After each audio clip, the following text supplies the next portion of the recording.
ನಾವು ಓದಿದ ವಿಭಾಗದಲ್ಲಿ ಇವತ್ತು ನಾವು ಪರಿಚಯ ಮಾಡ್ಕೋತಾ ಇರೋ ಪುಸ್ತಕ ಪ್ಯಾರಾನಾರ್ಮಲ್.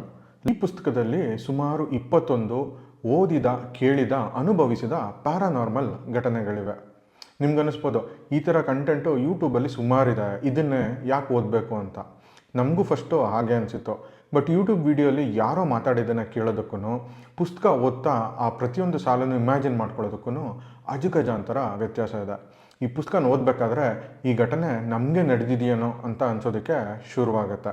ಒಂದೊಂದು ಸಲ ಅಂತೂ ಬುಕ್ಕು ಮಡಚಿಟ್ಬಿಟ್ಟು ಮಲ್ಕೊಳ್ಳೋಣ ಅಂತ ಭಯ ಆಗಿದ್ದು ಉಂಟು. ಇಷ್ಟೆಲ್ಲ ಆದರೂ ಈ ಪುಸ್ತಕ ಓದಲೇಬೇಕಂದ್ರೆ ಹೌದು, ಖಂಡಿತ ಓದಲೇಬೇಕು. ಯಾಕೆಂದರೆ ಇದು ಓದಬೇಕಾದ್ರೆ ನಿಮಗಾಗೋ ಅಡ್ರೆಲಿನ್ ರಶ್ನ ನೀವು ಅನುಭವಿಸೇ ತೀರಬೇಕು, ಅಷ್ಟು ಸಖತ್ತಾಗಿರುತ್ತೆ. ಈ ಪುಸ್ತಕದಲ್ಲಿ ಕತೆಗಳು ಅನ್ನೋದಕ್ಕಿಂತ ರಿಸರ್ಚ್ ಆರ್ಟಿಕಲ್ಸ್ ಇದೆ ಅಂತಲೇ ಹೇಳ್ಬೋದು. ಎಲ್ಲೂ ಒಂಚೂರು ಬೋರ್ ಹೊಡೆಸ್ದೆ ಸಖತ್ ಫಾಸ್ಟಾಗಿ ಓದಿಸ್ಕೊಂಡು ಹೋಗುತ್ತೆ.